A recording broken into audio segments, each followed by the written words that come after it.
सम्भाषणसन्देशसंस्कृतमासपत्रिकायां प्रकाशितानां बालकथानां ध्वनिप्रसारणम् इदं बालमोदिनी इति। चिन्तनमात्रात् न हानिः। कश्चन आश्रमः। आश्रमे बहवः शिष्याः।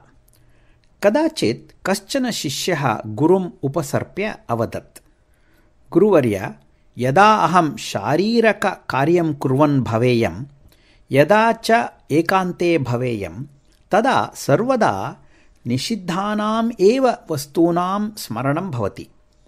यानि मम हिताय न भवेयुः तेषां प्राप्तौ इच्छा उत्पद्यते।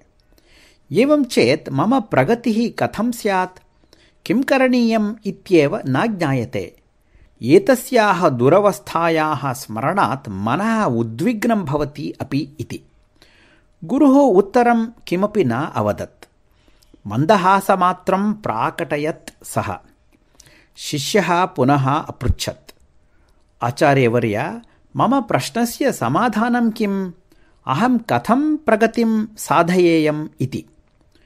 गुरुः मन्दहासं प्रकटयन् उत्थाय ततः गच्छन् हस्तसङ्केतेन तं शिष्यम् असूचयत्, माम् अनुसर इति।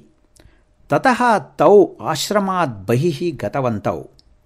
समीपे एव स्थितम् एकं कण्टकसस्यं प्रदर्श्य गुरुः अपृच्छत्, इतः किं ज्ञायते त्वया? एतत्तु कण्टकमयं सस्यं, घोरः विषांशः अपि अस्ति अस्मिन् इति श्रुतं मया। अस्य दर्शनात् तव शरीरे विषप्रवेशः जातः किम्? न, केवलेन दर्शनमात्रेण शरीरे विषप्रवेशः कथं भवेत्?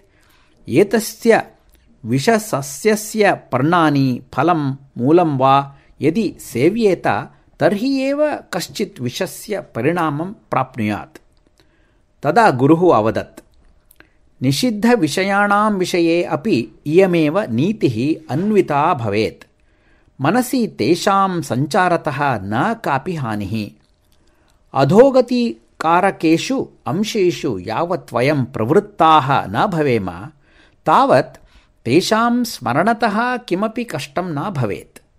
किन्तु पुनः पुनः स्मरणात् तेषु प्रवृत्तिः भवेत् इत्यतः सद्विषयाः एव चिन्तनीयाः इति उच्यते। सद्विचाराः एव मनसि यथा उद्भवेयुः तथा करणाय किं करणीयम्? शिष्यः पुनः अपृच्छत्।